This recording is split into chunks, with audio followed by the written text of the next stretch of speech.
So Bryce sent me this clip.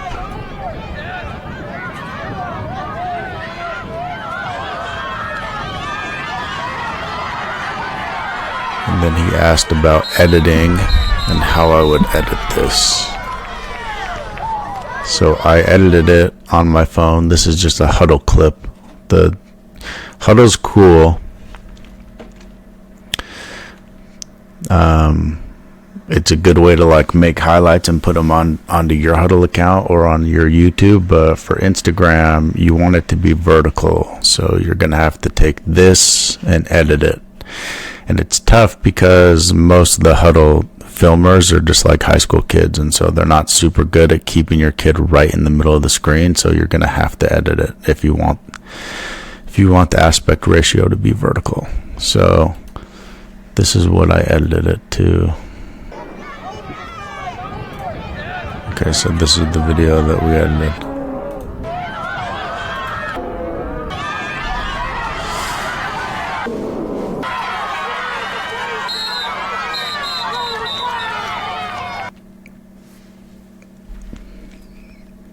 So I'm just gonna do a voice over. I screen recorded while I edited, so I'm just gonna kind of explain what I was thinking. So I use SPLICE. Don't do the AI. If you do AI, it's just gonna try to edit it for you. Click the aspect ratio, go to Instagram Reels, because then it'll like show you where stuff is. See how it shows where like the like and the comment. So then I'm gonna select it, and then I'm gonna go to the background, and I'm gonna click on the blurry background. The first thing that I'm gonna do right here is I'm just making sure that he's like on screen, if that makes sense. So I'm gonna go all the way through. I want to be as zoomed in as I can and still have him not leave the screen if it's possible. Sometimes I can just like zoom in a little bit, and he never really will. He'll start on one side of the screen, and then kind of like at one point in the video he'll go to the furthest right side of the screen, but then end in the middle.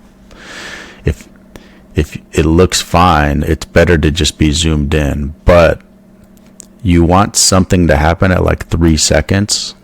So like it's fine to have like spots at like 3 seconds, and then again at 5 seconds, and then again at 7 seconds, where it just kind of like crops.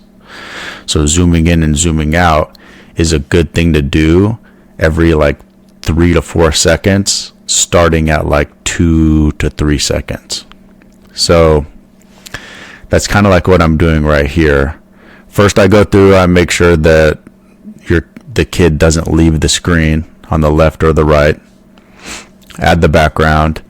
And then now I'm trying to figure out what's a good way to transition a zoom with a crop at like 2 to 3 seconds. And then I'm gonna do that every couple seconds. It's just like a trick to like take advantage of people's ADD, I think, you know. But that's kind of my thought process as I'm going through here. And then every time something happens, like I'm trying to decide, okay, should I replay that? Do I want to do a slow-mo? Is the person in the middle of the screen? So yeah, like right here I'm just still trying to adjust the screen. Make sure that he's in the middle. And every time you crop, you got to make sure that the person that has the ball stays kind of in the same area on the screen. So you don't ever want to like zoom out and then have the kid on the screen like maybe he's right here, and then when you zoom out he's like up here.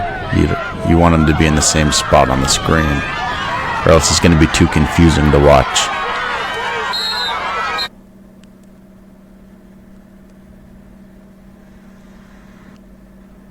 Okay, so what I'm doing right here,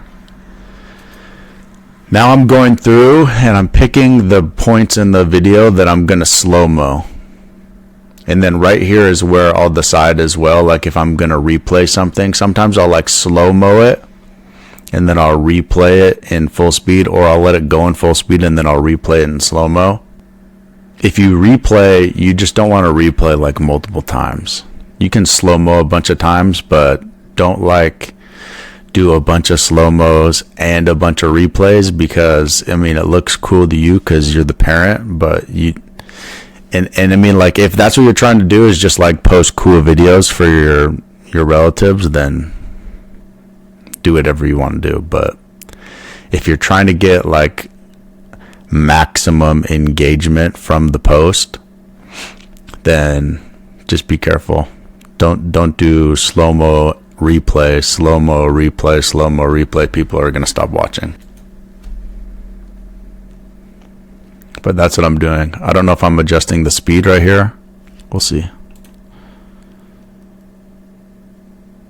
Yeah. And then when I'm adjusting the speed for slow-mos, if your kid is like embarrassing somebody else's kid, then you probably don't want to go down to like 0.2. You maybe want to leave it at like 0.4, 0.5. Just because you don't need extra drama in your life, you know. But that's what I'm doing right here. It looks like 0.4. And then you'll see with this one. So look right here, I'm just clipping it. Where do I want it to be slow-mo? I choose to go right here on this one because this kid hits the ground pretty hard after, so I figured I wanted it to kind of speed up when he smacks the ground. And then right here I'm trying to decide, do I want to replay this one? And I mess around with replaying it. I end up taking it out because I feel like it's a little unnecessary, but to show, the reason I leave it in for so long is I just want to show you kind of what I would do if I was to do like a replay. So as I edit, I always just go back and watch. Mainly just to see like if the flow is good and if I think somebody would watch all, 19 seconds of this video. You just want it to make sense to somebody, someone who even isn't like too big of a football fan. Like the video's got to make sense, right? So, and you'll see I end up zooming in at the beginning for that exact reason. You want the attention to be easy. Boom. Boom.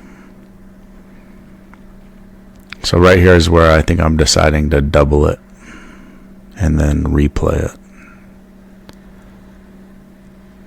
Because that kid hits the ground super hard. And like if this was my kid and that other team was talking like hella trash, then maybe I would double it. But again, like we live 15 minutes away from these people.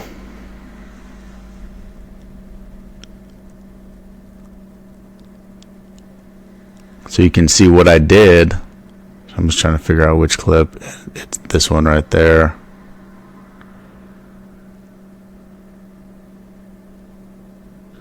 So I extend that one on the right, and then I drag the one that's on the right to the left. So it shows it go through, and then it shows a replay. So now I'm just kind of watching to see what it would look like. Full speed and then slow-mo. But I end up, that transition is a little weird because he gets hit right after and then the play ends.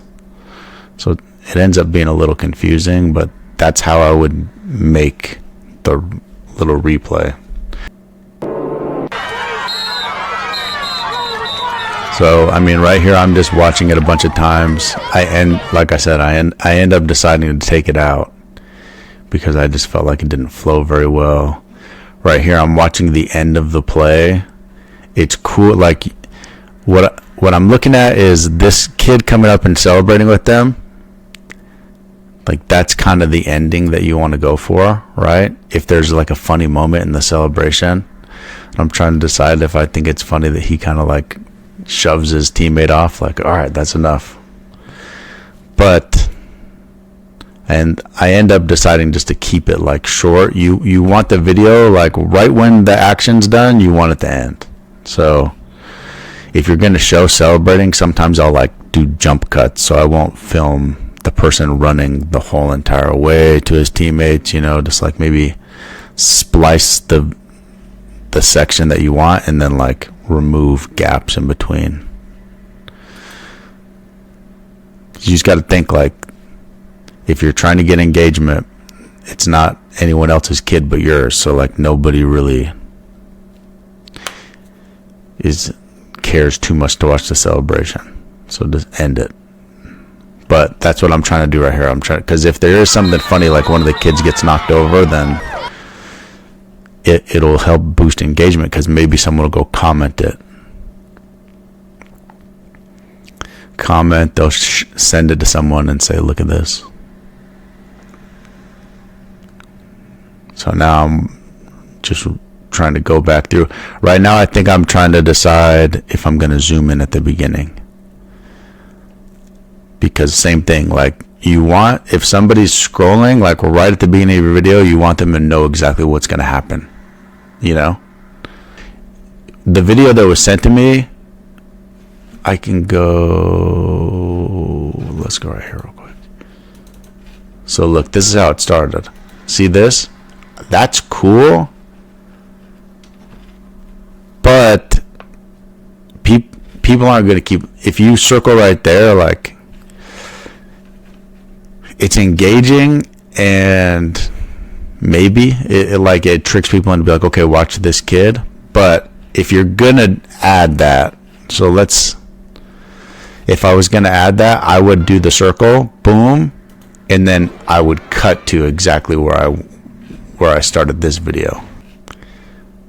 Even if you're gonna add the cool like fire effect, have it circle him and then jump to like snaps already in the quarterback's hands. You just want the action to start like right away. I don't know if I said that 30 times in a row or not.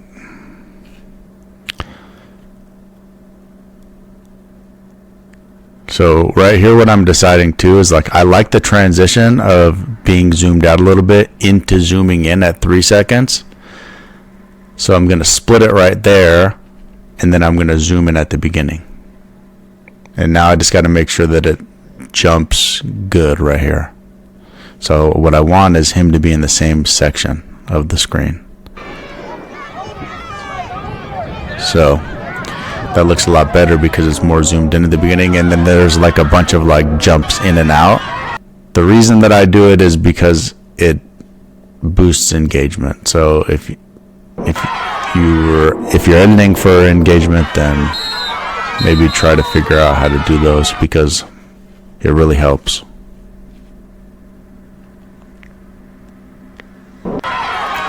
And it doesn't have to be that complicated.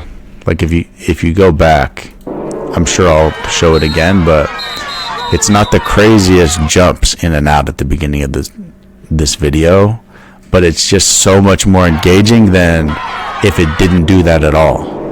Like if it didn't do that at all, and all it did was just kind of zoomed out with blurry top and bottom, it's not as engaging as these jumps just at the beginning.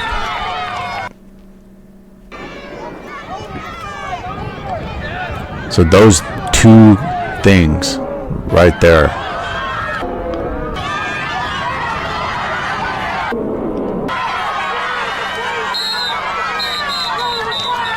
So look real. Right there. Right there's when I decided to take out the replay. I just felt like it was a little unnecessary. So I'm going to watch it one more time. Make sure I like everything. Boom. And I actually like that a a lot. So that's how I would do it. And then look, this is how I would do my settings when you export the video. You don't need it to be 4K. Instagram won't let it go to 4K. So if you upload a 4K video, all it's doing is taking extra time to upload, because Instagram's going to make it go down to 1080. So change it to 1080, and then instead of MOV, do MP4, and then go 60 frames per second. And I mean, that HUDL film's not that high of resolution, but if you have like effects or transitions, you want those to export at 60 frames per second. But that's basically it.